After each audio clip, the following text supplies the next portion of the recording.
Natal, uma prática realizada e comemorada por muitos, não só atualmente, mas também há muitos anos, séculos e milênios na antiguidade.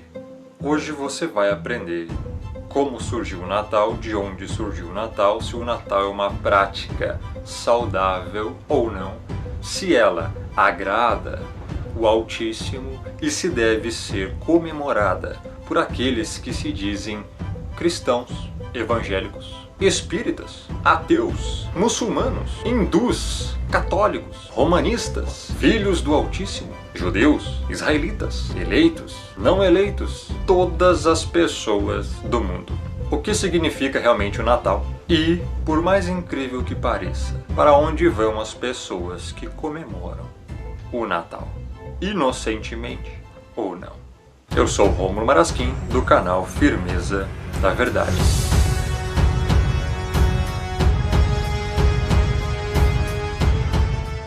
A primeira verdade chocante sobre o Natal é que o Messias, o Salvador, não nasceu em 25 de dezembro. Embora a maioria das pessoas, inclusive cristãos, evangélicos, assim denominacionados de todo o mundo, observem este dia como o dia do nascimento do Salvador, sabemos com certeza que ele não nasceu em 25 de dezembro, nem em qualquer outro dia durante a época de inverno no hemisfério norte. Pelo menos dois fatos evidenciam isto. Veja o que a Bíblia diz a respeito da época do nascimento do Messias. Ora, havia naquela mesma comarca pastores que estavam no campo e guardavam durante as vigílias da noite o seu rebanho. Lucas 2:8. Estando estes pastores vigiando suas ovelhas durante a noite pelos campos, o anjo veio até eles com a mensagem do nascimento do Messias. Já é sabido que os pastores da Judéia não se abrigavam nem mantinham suas ovelhas nestes campos abertos após o fim de outubro, devido ao frio, ao vento e à chuva do inverno.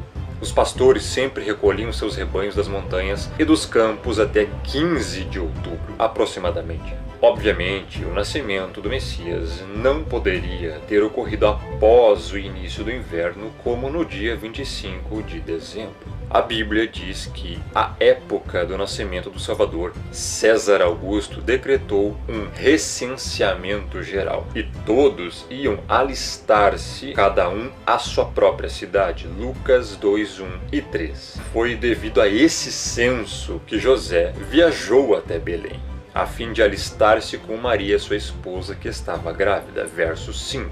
Em Belém, não tendo conseguido um quarto para se hospedarem, Maria deu à luz a seu filho em um estábulo. Certamente isso não pode ter ocorrido durante o inverno, pois viajar naquela época do ano seria muito difícil. César, por sua vez, não teria decretado o recenseamento naquela data, pois seria praticamente impossível que todos pudessem cumpri-lo. Viajar era demasiadamente difícil e perigoso durante o inverno. O próprio Salvador disse ao povo para que orasse a fim de que sua fuga não ocorresse no inverno. E orai para que a vossa fuga não aconteça no inverno. Mateus 24:20.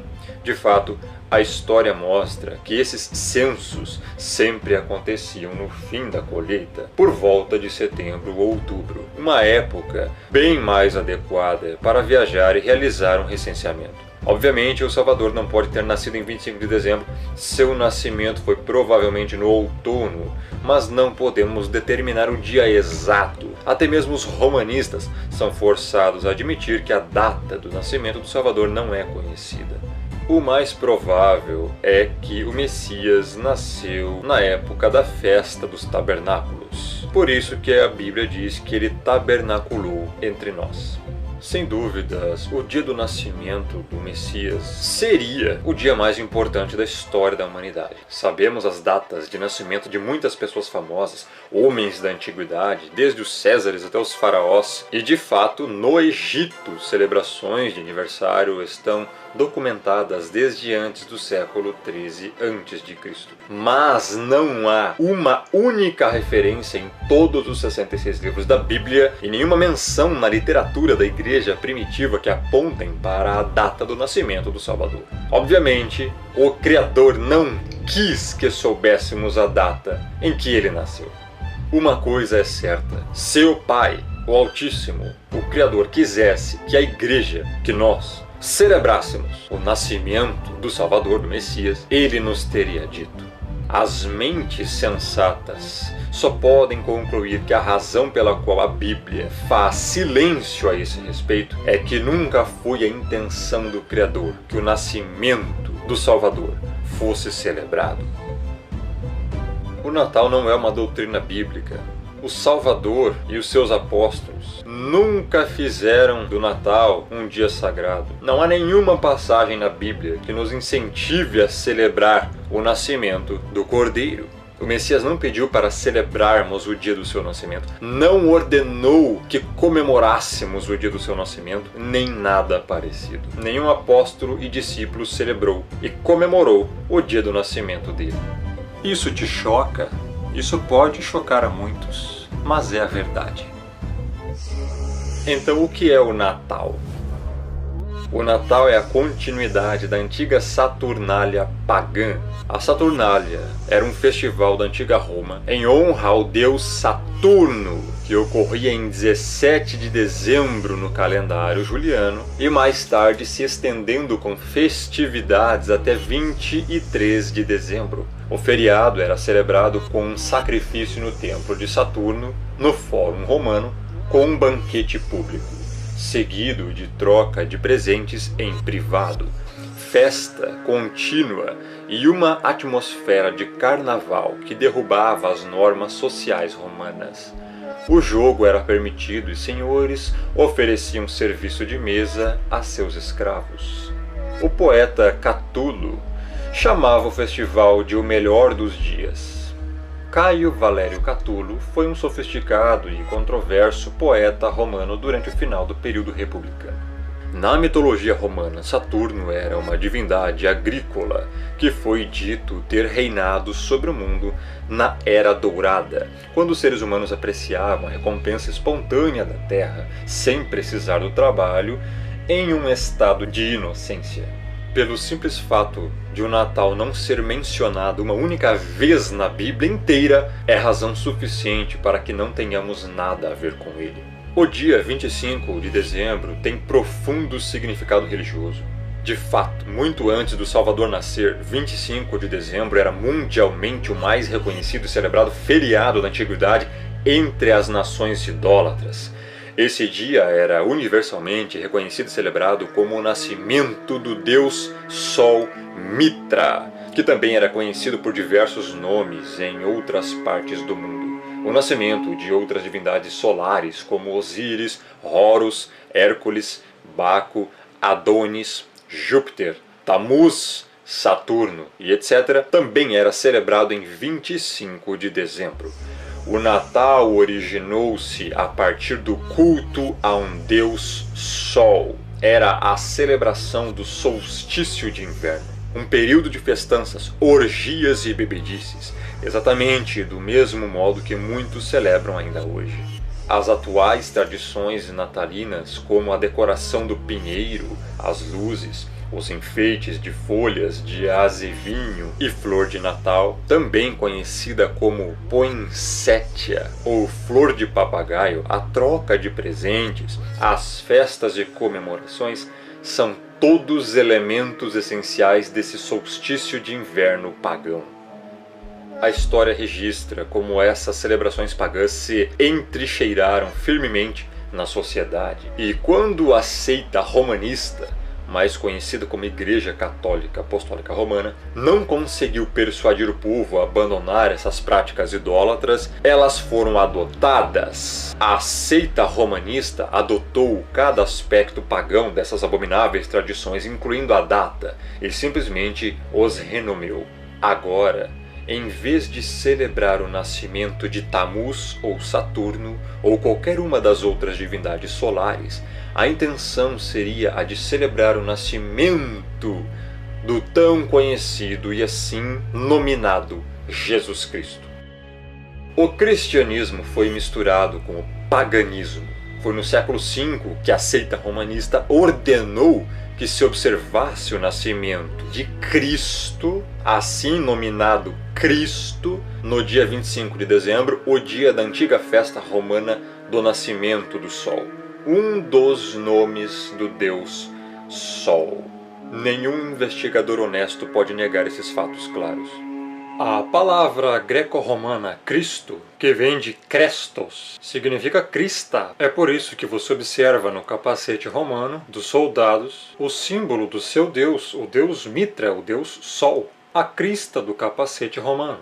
É por isso também que você vê na cabeça de alguns deuses romanos, inclusive do próprio Mitra, a crista, que significa exatamente os raios do deus Sol Invictus. Eles querem dizer que a palavra Cristo significa ungido, mas na verdade não é. A palavra ungido em hebraico é Mashiach. O que você precisa entender é que existem duas pessoas, uma é verdadeira e a outra é falsa, pois foi criada pelo paganismo e adotada pela seita romanista. Existe um Jesus Cristo que foi inventado por Roma, e existe o Messias, o Salvador, o Cordeiro, que é o verdadeiro enviado, que morreu na cruz pelos eleitos, pelo seu povo. Um é falso, o outro é verdadeiro. Esse Jesus Cristo é Mitra, o verdadeiro Messias, o verdadeiro Salvador, o verdadeiro Cordeiro. Não tem nada a ver com a religião, não tem nada a ver com o Natal e não tem nada a ver com esses nomes paganizados, aportuguesados, blasfemos e heréticos que foram introduzidos na religião cristã. Quando você celebra o Natal, está efetivamente participando de um antigo ritual de culto a um Deus Sol. Nada menos que um sacrilégio idólatra. Essa é a verdade, você querendo ou não, doendo ou não, você gostando ou não. Essa é a verdade. E isso só se entende pelo Espírito, não é por estudo, é pela convicção do que é verdade e do que é mentira, pelo discernimento que o próprio Espírito dá a quem Ele quer. E é por isso, justamente, que não adianta estudar, estudar e estudar as letras. Sem discernimento do Espírito, você jamais vai aceitar a verdade. A Enciclopédia Britânica diz o seguinte sobre o Natal. Sua observância com o nascimento do Salvador está ligada com tradições seculares, em geral de origens pagãs. De fato, tanto o Natal como a Epifania, que ocorre 12 dias mais tarde, em 6 de janeiro, são celebrações modificadas do solstício de inverno pagão e estão tão intimamente ligados que suas origens não podem ser discutidas separadamente. O dia 25 de dezembro em Roma era a data do festival pagão Nascimento do Deus Sol Invencível. Nada poderia ser mais claro. O dia 25 de dezembro é a data da celebração de deuses pagãos e não do nascimento do Salvador. A Bíblia diz: tirai os deuses estranhos que há no meio de vós e purificai-vos. Gênesis 35, 2. Os cristãos, os evangélicos, o povo que se diz escolhido, não deve ter envolvimento algum com isso. A celebração do Natal é uma abominável mistura de verdade com mentira. O Natal mistura o certo com o errado e polui a pureza e a verdade do povo eleito com as práticas abomináveis do paganismo. Como podemos nos atrever a contaminar o santo nome do Messias, do Salvador, do Cordeiro, com as vis tradições do culto ao sol? Como podemos nos atrever a misturar os elementos pagãos do Natal, como a árvore de Natal, as guirlandas feitas com ramos de louro e azevinho, a figura do Papai Noel, a troca de presentes, com o verdadeiro culto ao Pai, ao Criador, ao Altíssimo, conforme ordenado na Escritura? Você acha que o Criador se agrada com tal mistura pagã? A Escritura já falava sobre isso. Portanto, dize a casa de Israel, assim diz o Criador: contaminai-vos a vós mesmos à maneira de vossos pais, e vos prostituístes com as suas abominações? E quando ofereceis os vossos dons e fazeis passar os vossos filhos pelo fogo, não é certo que estáis contaminados com todos os vossos ídolos até este dia? E vós me consultaríeis, ó casa de Israel, vivo eu, diz o Criador, que vós não me consultareis. Quanto a vós, ó casa de Israel, ide, sirva cada um dos seus ídolos, pois que a mim não me queirais ouvir, mas não profaneis mais o meu santo nome com as vossas dádivas e com vossos ídolos. Ezequiel 20, 30 a 31 e 39. E a Bíblia continua em 2 Coríntios 6, 14 a 16. Que sociedade tem a justiça com a injustiça? E que comunhão tem a luz com as trevas? E que concórdia há entre o Salvador e Belial? Ou que parte tem o fiel com o infiel? E que consenso tem o templo do Criador com os ídolos? Nenhuma concórdia, nenhuma comunhão, nenhuma parte, nenhum consenso. O Natal é 100% pagão.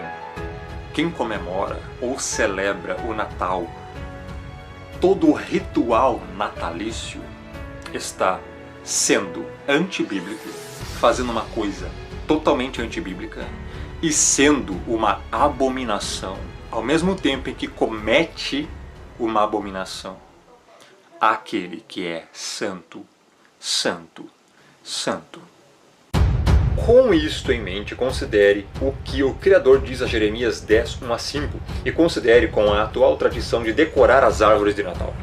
Ouvi a palavra que o Criador vos fala a vós, ó casa de Israel. Assim diz o Criador: não aprendais o caminho dos gentios, nem vos espanteis dos sinais dos céus, porque com eles se atemorizam as nações. Porque os costumes dos povos são vaidade, pois corta-se do bosque um madeiro, obra das mãos do artífice, feita com machado, com prata e com ouro o enfeitam, com pregos e com martelos o firmam, para que não se mova. São como a palmeira, obra torneada, porém não podem falar, certamente são levados, porquanto não podem andar. Não tenhais receio deles, pois não podem fazer mal, nem tampouco têm poder de fazer bem. Aqui está falando de uma árvore de Natal, e que isso era uma obra pagã, consagrada a deuses pagãos. Quem tem uma árvore de Natal dentro de casa, ou até mesmo dentro de um templo religioso, de alguma denominação qualquer, na verdade tem um ídolo ali dentro. Você tem um ídolo dentro da sua casa se você tem uma árvore de Natal dentro dela. Você tem um ídolo dentro da sua denominação se você tem uma árvore de Natal ali dentro. Isso é abominável aos olhos do Pai. Ele não tolera nenhum ídolo. A troca de presentes. Para muitas pessoas, os presentes são a parte mais importante do Natal. Muitos chegam a se endividar para comprar presentes caros e dá-los para pessoas de quem nem sequer gostam. Mas na verdade, essa prática veio da tradição de dar presentes durante a época dos feriados, antes mesmo que existisse o Natal. Os antigos romanos trocavam presentes durante o festival de inverno da Saturnália, que era o culto consagrado ao deus pagão Saturno. Nada contra presentear alguém. Dar presentes, ajudar alguém, isso não é errado. Isso até é bíblico. Devemos ajudar o próximo, amar o próximo, suprir as necessidades dele. Se ele está necessitado, vai e ajuda-o. Nada contra presentear ninguém. O problema está no detalhe da cerimônia pagã, que está ligado ao ritual pagão idólatra, em tal comemoração. Então tudo isso é unido, os presentes, a cerimônia e tudo mais. E aí se torna um problema. O Papai Noel. Algumas pessoas querem que acreditemos que Papai Noel foi São Nicolau, um santo e bondoso velhinho que generosamente distribuía presentes aos necessitados. Os fatos históricos, contudo, provam outra coisa. Realmente não há evidência válida que tenha existido algum São Nicolau, apesar da tradição romanista. Mas os costumes e tradições que envolvem Papai Noel o ligam a Odin ou a Saturno, o deus Sol em pessoa. O Papai Noel foi conhecido por muitos nomes em diferentes países ao longo dos séculos, mas os costumes que o cercam permaneceram os mesmos. Ele sempre foi um homem muito idoso, gentil, de barbas brancas, e isto devido à sua idade. Uma vez ele era Odin, mas quando o cristianismo afugentou os velhos deuses, ele apareceu novamente como São Nicolau. Em inglês, Papai Noel é Santa Claus. Interessante notar que se nós apenas invertermos algumas letras, se torna Satã, que é uma referência clara a Satanás, o nosso inimigo. E o Claus, de Santa Claus, significa o quê? Vem do alemão Klaus, uma contração e diminutivo de Nicolaus, uma referência a São Nicolau, o que implica ainda mais num paganismo idólatra de falsos deuses. Desse tal de Santa Claus, São Nicolau e Papai Noel não eram vermelhas, eram verdes. No século passado é que essas cores foram mudadas pela Coca-Cola. Tudo por uma questão de marketing, produtos e vendas. Dinheiro. O visual vermelho e branco ganhou impulso em 1931, quando a Coca-Cola realizou uma grande campanha publicitária usando um Papai Noel. E desde então, ele tem esta aparência. Seu lar é muito distante, talvez no céu, no Polo Norte, ou em algum país remoto, de onde vem montado em um trenó puxado por renas. Ele pode vir secretamente à noite ou à luz do dia, acompanhado de uma comitiva de demônios mascarados e estranhas formas de animais. Geralmente está associado com o fogo, entrando pela chaminé ou deixando os presentes perto da lareira. Lembre-se que se trata de um deus sol. E como os antigos deuses dos quais é descendente, pode perscrutar o coração e conhecer os pensamentos e as ações ocultas de todos que ele visita. Inegavelmente, o Papai Noel é uma espécie de Deus, entre aspas, devido aos seus atributos de, também entre aspas, divindade. Ele consegue visitar todas as casas da terra em uma única noite. Abre aspas, onipresente, fecha aspas. Conhece tudo sobre o comportamento das crianças. Abre aspas, onisciente, fecha aspas. Recompensa os bons e pune os maus. Exatamente como o Criador. Até mesmo os pais cristãos já declararam a seus filhos que o Papai Noel é um Deus, dizendo coisas como: seja um bom menino, porque o Papai Noel está vendo. Ou, vamos dizer ao Papai Noel o que você quer para o Natal, etc. Contudo, o Criador disse: não terás outros deuses diante de mim. Êxodo 20, verso 3. Não resta dúvidas que Papai Noel é ninguém menos que o deus pagão cultuado no passado como Odin ou Saturno. Veja o que o Altíssimo diz sobre isso. Com deuses estranhos o provocaram a zelos. Com abominações o irritaram. A zelos me provocaram com aquilo que não é Deus. Com os seus ídolos me provocaram a ira, diz o Criador. Deuteronômio 32, 16 e 21. Vemos que o Natal é uma comemoração e celebração totalmente idólatra e pagã. A Bíblia diz: portanto, qualquer que quiser ser amigo do mundo, constitui-se inimigo do Criador, do Pai, do Altíssimo. Tiago 4, verso 4. Todos os que estão comemorando o Natal estão sendo amigos do mundo, celebrando festas pagãs e idólatras a outros deuses. Portanto, estão sendo inimigos do Pai. Essa é a verdade, a mais pura verdade. Todos os que comemoram e celebram o Natal estão sendo inimigos do Altíssimo, pois estão fazendo práticas que são consagradas ao mundo, que não tem parte alguma com o Eterno. E aí que está o problema. Portanto, se tornam amigos do mundo e automaticamente inimigos do Criador. E alguns ainda podem dizer: mas não privaremos nossas crianças se não celebrarmos o Natal? Mas privá-las de quê? Da verdade.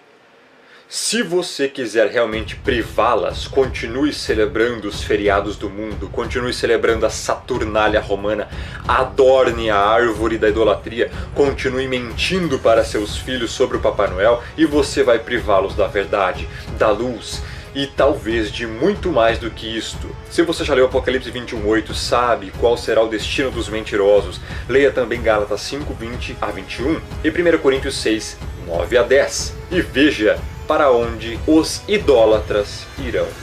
A Escritura diz que só há um caminho. Este caminho é o Salvador, o Messias, o Cordeiro. Eu sou o caminho, a verdade e a vida. Ninguém vem ao Pai senão por mim, disse ele. E ao Hanan 14, verso 6. Mas quando vier aquele Espírito de verdade, ele vos guiará em toda a verdade. Porque não falará de si mesmo, mas dirá tudo o que tiver ouvido e vos anunciará o que há de vir. Yohanan 16, verso 13. Se você não está sendo guiado na verdade, se você continua no engano, o Espírito Santo, o Espírito da verdade, não está te guiando. Agora, vamos falar um pouco de história. Vamos entrar no aspecto da historicidade do Natal. Você sabia, por exemplo, que comemorar o Natal era proibido nos Estados Unidos até 1836? Acredite ou não, o Natal já foi proibido e por cristãos. Todas as atividades de Natal, incluindo danças, peças sazonais, jogos, cantar canções natalinas e, sobretudo, de beber, foram proibidas pelo parlamento, dominado pelos puritanos da Inglaterra em 1644, com os puritanos da Nova Inglaterra seguindo a tendência. Em Boston, o Natal foi proibido. Na colônia de Plymouth, se tornou uma ofensa criminal. As árvores de Natal e as decorações foram consideradas rituais pagãos impuros e os puritanos proibiram os alimentos tradicionais da época, como tortas e pudins. As leis puritanas exigiam que as lojas e empresas permanecessem abertas durante todo o dia de Natal e crentes caminhavam pelas ruas na véspera do evento gritando "Não ao Natal".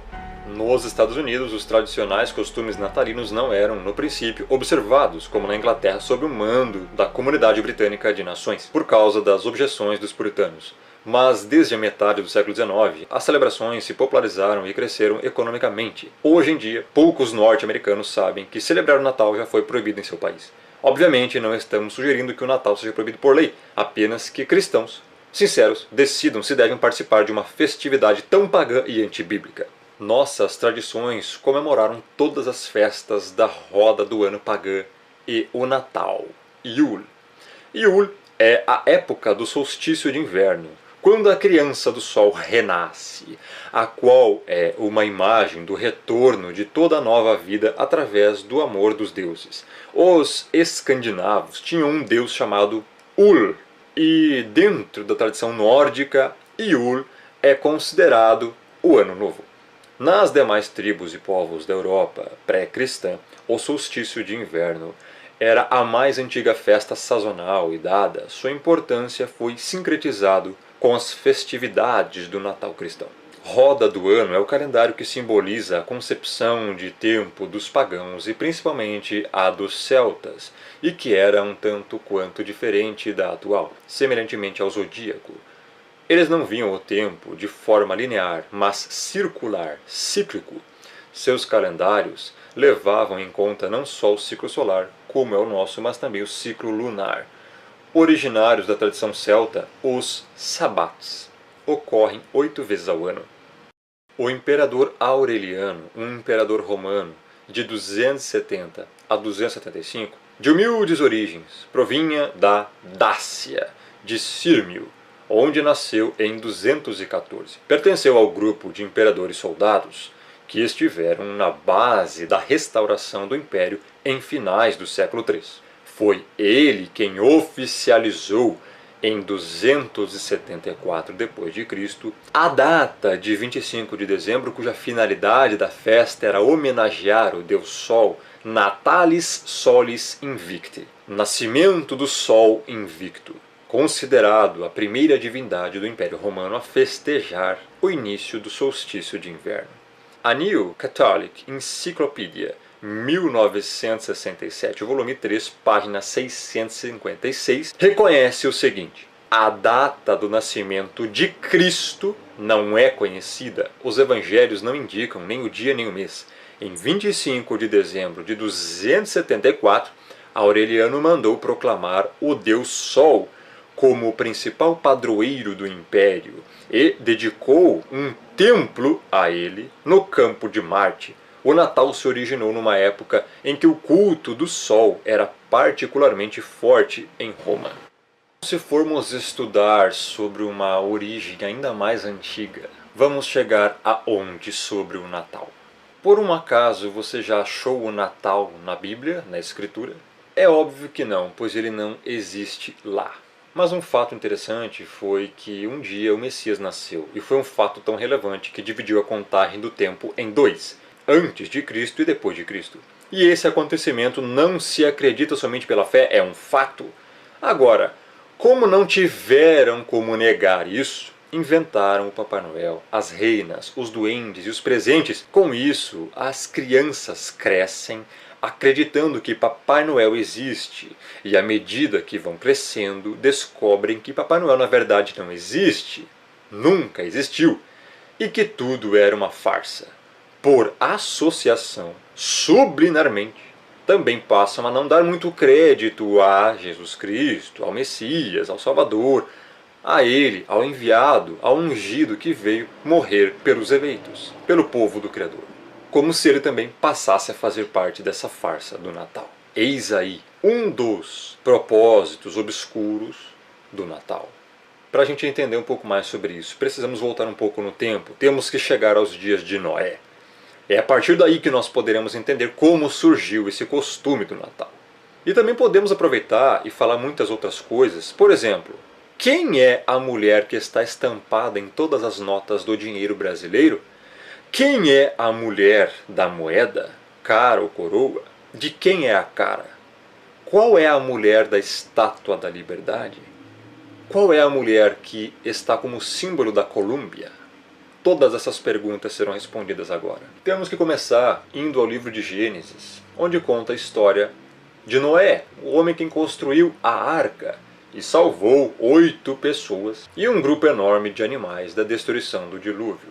Após o dilúvio, Noé bebeu vinho e embriagou-se. Tirou as suas roupas e achava-se nu. Está em Gênesis 9, 21. Dentre os filhos de Noé, que se safaram da destruição, havia um chamado Cã, ou Cão, em outras traduções. Esse seu filho, ao ver Noé nu, achou muito engraçado, riu e correu para contar para os outros irmãos que Noé estava nu. Isso não agradou Noé. Os outros irmãos, Sem e Jafé, andaram em direção ao pai com os rostos virados, pegaram uma capa e cobriram a nudez do pai. Dessa forma, Noé amaldiçoou Cã e sua descendência. Noé disse que Cã agora passaria a ser escravo de Sem e que Jafé habitaria junto com Sem. Amaldiçoado pelo seu pai, Cã andou por caminhos errados e teve filhos. Um de seus filhos se chamava Cuxi. Este conheceu e casou-se com uma mulher chamada Semiramis, que era uma mistura aí de Jezabel, esposa de Acabe, com uma Hillary Clinton. E dessa união nasceu Nimrod. Nimrod foi a personificação da desobediência. Ele foi uma espécie de Hitler, Stalin, misturado com Mao Tse-tung e Kim Jong-un daquela época. Podemos dizer que Nimrod foi o primeiro ditador da história, como está escrito em Gênesis 10, 8. Ele construiu diversas cidades, e a mais famosa se tornou a Babilônia. A Torre de Babel nasceu nesse período. Ele foi o primeiro líder a se auto-intitular Deus. Nesse avanço de Nimrod como senhor do mundo, entre aspas, já naquela época, construindo as cidades, juntando as pessoas em grupos num só lugar, o que era contrário ao que o Criador mandava fazer, pois o Pai mandava para serem fecundos e que se espalhassem sobre a face da terra, Nimrod cultuava a quem ele dizia que era ele próprio, neste caso, o Sol. Ele se intitulou como sendo o Deus Sol. Esse homem, não ficando apenas nas aberrações que fazia, nas idolatrias que promovia e nas orgias que praticava e incentivava, se apossou da própria mãe. Sim, Vou repetir se você não entendeu. Nimrod se apossou sexualmente da própria mãe. Ele fez a própria mãe de sua mulher. Semíramis, então, deteve para si o título de deusa, porque o seu filho e marido, ao mesmo tempo, dizia que era Deus. Ela também, como mãe e mulher dele, dizia que era deusa. Inclusive, ela mesma buscava reverência para ela, como se ela fosse a lua. O tio-avô de Nimrod, Sem, matou-o, espedaçou-o e separou seus pedaços. Então Semíramis, a sua esposa e mãe, pensou: um Deus não morre. E ela contou uma história de que ele não havia morrido e que ele simplesmente havia ido para o lugar dele, que era no sol, e falava que ele era o sol. Nimrod é o patriarca dos senhores do mundo, que estão aqui nos nossos dias atuais. Todos eles são da descendência vinda após Nimrod. E os senhores do mundo são seus seguidores. Por isso, o símbolo Illuminati é a pirâmide com o olho que tudo vê, pois o olho que tudo vê também simboliza Nimrod. Nesse meio tempo, ela então fica grávida. Mas como poderia, se o marido, que ao mesmo tempo era filho, era o sol? Então ela contou mais uma história mítica, mais mirabolante ainda. O Deus Sol me engravidou. Vou conceber um fruto do espírito do Deus Sol. Mas na verdade é óbvio que ela tinha feito um filho fora do casamento. Isso é mais do que lógico. Semíramis era uma mulher que não valia nada e hoje é homenageada por todo mundo. Era uma prostituta.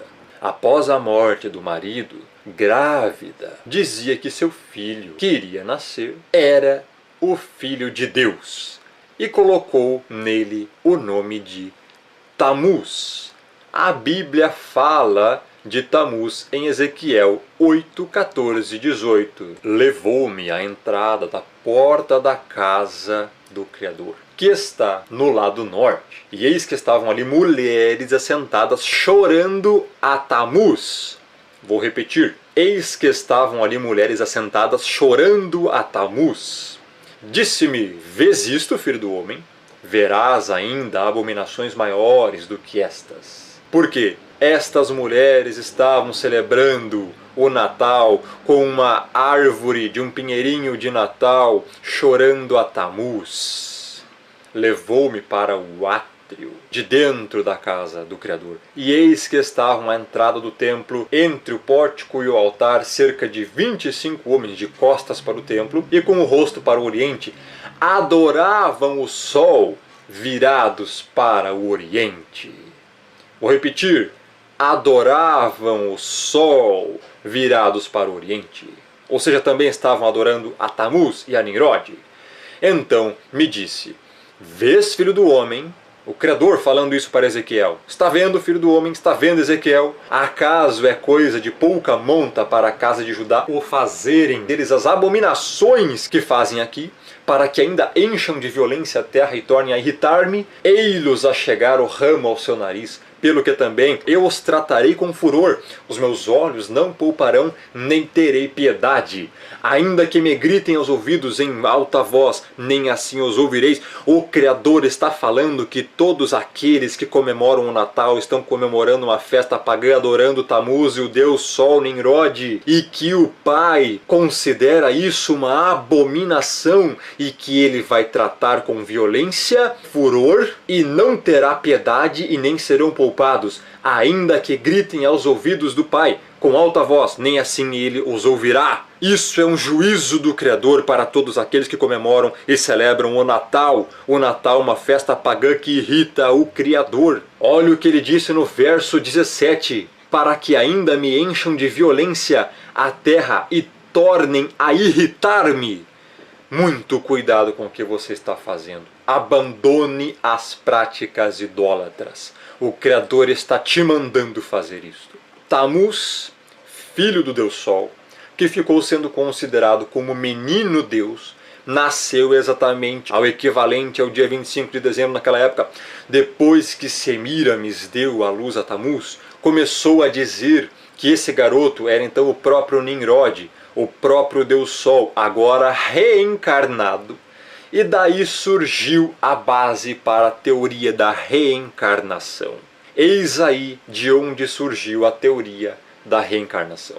Numa certa vez, o garoto Tammuz estava no mato caçando e acabou morrendo, mas não se sabe de quê. O seu corpo ficou em cima de um tronco apodrecido. A sua mãe, Semíramis, para não dizer que seu filho havia morrido como qualquer outro mortal, já que ele era Deus, supostamente, espalhou a notícia que seu filho tinha voltado para o céu, para o seu lugar, para o sol, já que ele era o próprio Nimrod. Mas é claro que nós sabemos que tudo isso era uma mentira para eles se manterem no poder e serem vistos como os espirituais, os poderosos da época. E naquele tronco podre, onde o garoto caiu em cima, nasceu um pinheiro. E Semíramis passou a dizer que esse pinheiro era a própria referência do renascimento de Tammuz no mundo. E toda a data de aniversário de Tammuz, de 25 de dezembro, era comum pegar um pinheiro e levar para dentro de suas casas e enfeitá-lo como símbolo do renascimento de Tammuz, uma prática que hoje se traduz pela árvore de Natal. Essa prática religiosa de se levar um pinheiro para dentro de casa e enfeitá-lo já era também acompanhada nessa mesma época da troca de presentes, porque as sacerdotisas e amigas de Semíramis, que choraram aos pés daquele pinheiro e após agradeciam umas às outras e faziam trocas de presentes que eram depositados nos pés desse pinheiro. E daí surge o hábito de se trocar presentes no Natal. E agora, espante-se ao ver o que é realmente o significado da árvore de Natal e dos enfeites que nela estão. A árvore de Natal simboliza o pecado original de Adão e Eva. Os enfeites da árvore de Natal simbolizam o fruto que não era para se comer, que foi ordenado a não ser comido. E a fita que vai em volta da árvore simboliza a serpente que estava no Éden. A árvore de Natal é uma celebração ao primeiro pecado do ser humano. Um ritual satânico comemorando o pecado. É isso que significa a árvore de Natal com seus enfeites e a fita em volta. Todos os que têm árvore de Natal dentro de casa estão comemorando o pecado original de Adão e Eva. A própria Semíramis começou a criar o hábito do confessionário também. As pessoas deviam se confessar a ela e às suas sacerdotisas para ter os seus erros perdoados. Dessa atividade surgiu a crença errônea de se confessar para padres e o símbolo da justiça. Porque o que as pessoas faziam de bem e confessavam era colocado de um lado da balança e do outro lado da balança as coisas que as pessoas não faziam de bom. Ou seja, de ruim era colocado do outro lado do prato da balança. E aí haveria que ter justiça para qual lado da balança pesaria mais. É por isso que até hoje o símbolo da justiça é Semíramis. Da crença e das organizações de Semíramis surgiram todos os fundamentos para tudo o que se diz respeito à religião ainda nos dias de hoje. E dando sequência ao assunto sobre quem é a mulher da nota e da moeda brasileira e quem é a mulher da Estátua da Liberdade, parece mentira, mas não é. É Semíramis, a mulher da nota e da Estátua da Liberdade. Pense bem, que homenagem poderia ser maior que essa para os senhores do mundo? Pense comigo, qual homenagem seria maior do que colocar no dinheiro o rosto de quem está sendo homenageado? Você já imaginou a importância para os senhores do mundo isso? Porque Semíramis foi a padroeira, foi a mãe dos senhores do mundo nesse sentido. Eles acreditam que quanto mais louvarem e adorarem os seus deuses, mais poder lhes será dado. Por isso fazem isso. Nimrod é o antecessor da elite global, dos Illuminati, dos senhores do mundo, que hoje governam a Terra. Ele criou a Torre de Babel, da qual o Criador expulsou todo mundo, confundindo as línguas. Mas agora, a elite global está tentando reverter o quadro e retornar de onde pararam, pois é isso que eles querem, voltar ao ponto em que foram interrompidos, porque Nimrod trabalhava já naquela época para um governo único mundial, para um sistema globalizado. Ele unia todos em um só povo, uma só língua. Mas o Criador interferiu e espalhou todo mundo. O Pai interrompeu esse processo, tirou o rio do curso, vamos dizer assim. Mas agora, nos dias atuais, eles tentam voltar novamente a uma única religião, um único idioma e um único governo mundial. Um único falso Deus. O anti-Messias, assim na Bíblia, denominacionado como o Anticristo. Então, após a queda da Babilônia, quando o Império Persa começou a emergir, os mesmos deuses, Nimrod, o Deus Sol, Tammuz, o filho do Deus Sol, e Semíramis, mãe e esposa de Deus e rainha do céu, ou a deusa Lua, ou seja, essas mesmas divindades, passaram a fazer parte agora da cultura da Pérsia, só que com outros nomes. Então caiu este império e surgiu um novo império através de um jovem chamado Alexandre, o Grande. E o Império Grego começa a crescer e os mesmos deuses são levados para a Grécia e lá adquirem outros nomes. Nimrod passa a ser Zeus, Tammuz passa a ser Eros e Semíramis passa a ser Afrodite. No Egito, Nimrod passa a ser Osíris, Tammuz passa a ser Horus e Semíramis passa a ser Ísis. Depois do Império Grego, surge o Império Romano e acontece a mesma coisa. Os deuses persas, egípcios e gregos somam-se aos deuses babilônicos com os nomes adequados aos deuses da Babilônia, mas são sempre os mesmos. É sempre a figura do pai, da mãe e do filho, a família profana. E chega aos nossos dias. Nós temos Semíramis espalhada por todo lado. Mesmo no Brasil, quando iam fundando mais e mais cidades, já iam colocando ali um deus padroeiro. Por exemplo, no Rio de Janeiro é São Sebastião. Além do próprio Nimrod, é claro. Cada localidade, cada cidade, cada região tem um deus padroeiro. No Brasil tem a padroeira Semíramis, mais conhecida como Aparecida, ou Nossa Senhora Aparecida. Inclusive, é conhecido no espiritismo, em várias linhas, que o Brasil foi vendido a esse deus, a essa falsa deusa, a Nossa Senhora Aparecida. Hoje acontece a mesma coisa que acontecia naquela época. Os deuses são os mesmos, apenas têm nomes diferentes. E o Natal surgiu daí. 25 de dezembro é a data de nascimento do filho de Nimrod chamado Tammuz. E, acredite se quiser, a transliteração para os nossos dias, infelizmente, é Jesus. O Messias falava hebraico. A mãe dele chamava ele pelo nome em hebraico. O nome dele é em hebraico. No alfabeto hebraico, sequer a letra J tem. Ou seja, este não é o nome dele. Nome não se traduz, se translitera para o entendimento. Logo, celebrar feriado pagão e afirmar que está honrando o Messias é como ter um caso e afirmar que está honrando a esposa.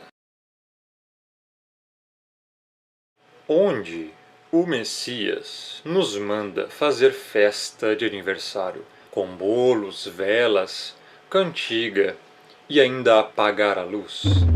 Compare a hora de cantar parabéns com um centro de feitiçaria. Eles ficam em pé ao redor de uma mesa com as luzes apagadas. Em cima da mesa, velas acesas, e eles cantam no escuro. Não é muita coincidência. Quem habita no escuro? Quando apagam as luzes e cantam, a quem eles cantam? A Deus? Ao Criador? A alguma divindade? De forma alguma. No aniversário acontece uma idolatria. Fazem uma festa para a pessoa, coloca essa pessoa por trás da mesa, de frente para todos, como se fosse um santo, onde os fiéis ficam à frente e lhe oferecem sacrifícios, que neste caso são os presentes. Isso não é uma idolatria. Você sabe de onde veio e para que veio o bolo de aniversário? O bolo de aniversário veio da Grécia Antiga, onde fazia um culto de agradecimento à deusa Artemis, que na verdade era um demônio, pela fertilidade dos campos. E as velas, eles acreditam que tinham através da fumaça o dever de levar os pedidos e desejos aos deuses. Que deuses são estes? Já vimos que o Criador condena qualquer adoração a outros deuses, porque não existem, mas por trás deles vem a imagem da besta, porque são ídolos mortos, demônios. Por isso, tudo que vimos sobre a festa de aniversário não é oriunda do Pai. Qual a origem da festa de aniversário? De onde surgiu e como surgiu? Qual é a verdade oculta por trás da comemoração do tão conhecido aniversário? Essas festas tiveram origem na antiguidade, nos tempos dos primórdios. Os romanos comemoravam o nascimento de uma pessoa conhecido como dies. Os tradicionais bolos de aniversário surgiram na civilização grega, quando os adoradores da deusa da fertilidade Artemis faziam um bolo de mel e pão no formato de uma lua, o que era uma homenagem em simbologia a Semíramis, mãe de Tammuz, que se considerava a deusa lua. Você pode dizer, mas onde isso está na Bíblia? Está aqui em Jeremias 7, verso 16 ao 20. Tu, pois, não intercedas por este povo. Aqui é o Criador falando para Jeremias, dizendo a ele, não interceda por esse povo, não orem por esse povo idólatra, nem levantes por ele clamor ou oração, nem me importunes, Jeremias. Por quê? Porque eu não te ouvirei. O Criador está dizendo que não vai ouvir, que não quer ouvir intercessões e orações a favor de um povo idólatra. Verso 17 diz o porquê. Acaso não vês tu o que andam fazendo nas cidades de Judá e nas ruas de Jerusalém? Os filhos apanham a lenha, ou seja, a madeira, os pais acendem o fogo, e as mulheres amassam a farinha para se fazerem bolos à rainha dos céus. Olha aqui a Semíramis. A rainha dos céus é a Semíramis. O bolo está sendo feito e oferecem libações a outros deuses para me provocarem a ira. Verso 19. Acaso é a mim que eles provocam a ira, diz o Criador, e não antes a si mesmos para sua própria vergonha? Verso 20. Portanto, assim diz o Altíssimo, eis que a minha ira e o meu furor se derramarão sobre este lugar. Que lugar? Todo o lugar em que estão fazendo isso, todo o lugar em que estão homenageando a Rainha dos Céus, fazendo bolos, comemorando o Natal, pois é uma idolatria a Semíramis, sobre os homens e sobre os animais, sobre as árvores do campo e sobre os frutos da terra,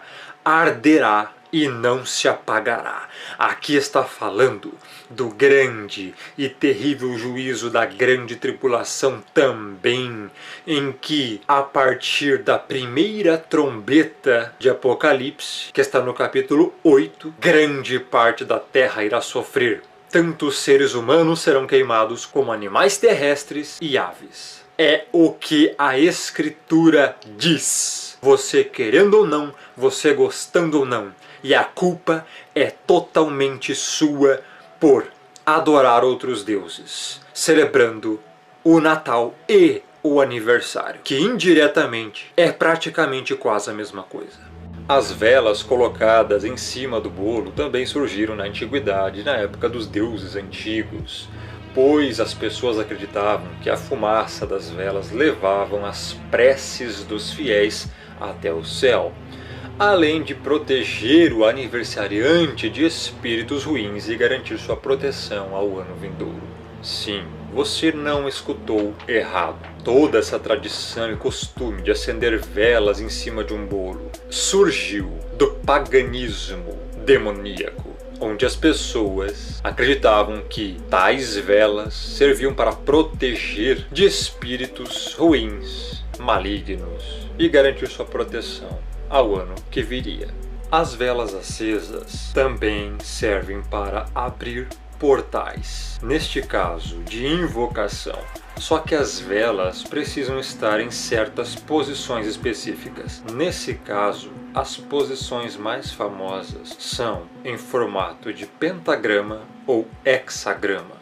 Espíritos malignos são invocados desta maneira. Então abre-se um portal e espíritos malignos adentram a esta dimensão.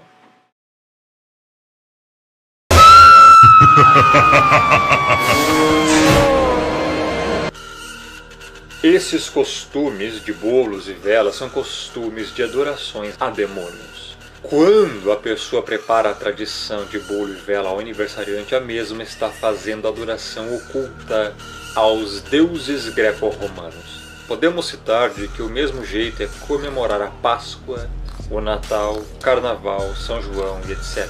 A Páscoa da forma mundana, de coelhinhos e ovos, que não tem nada a ver com o real significado da Páscoa. Mas o que as escrituras sagradas relatam sobre aniversários, na verdade existem duas passagens de aniversários nas escrituras, e não foram nada positivas. Apenas duas. Vejamos. E aconteceu ao terceiro dia, o dia do nascimento de Faraó, que fez um banquete a todos os seus servos e levantou a cabeça do copeiro-mor e a cabeça do padeiro-mor no meio dos seus servos, e fez tornar o copeiro-mor ao seu ofício de copeiro, e este deu o copo na mão de Faraó, mas ao padeiro-mor enforcou, como José havia interpretado. Gênesis 40, 20 a 22. Ou seja, no aniversário do Faraó houve morte. Lembrando também que Faraó invocava Horus e era um ímpio. Vejamos a outra passagem, que foi no aniversário de Herodes. Festejando-se, porém, o dia natalício de Herodes, dançou a filha de Herodias diante dele, e agradou a Herodes. Por isso prometeu com juramento dar-lhe tudo o que pedisse. E ela, instruída previamente por sua mãe, disse: "Dá-me aqui num prato a cabeça de João Batista."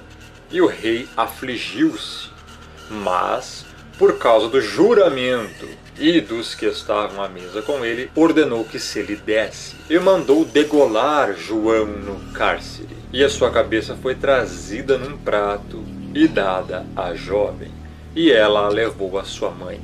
Mateus 14, 6 a 11. A própria passagem explica o quão foi negativo o aniversário do rei Herodes. O fato é que nem o nosso Salvador, nem os seus discípulos e nem os seus profetas comemoravam aniversários.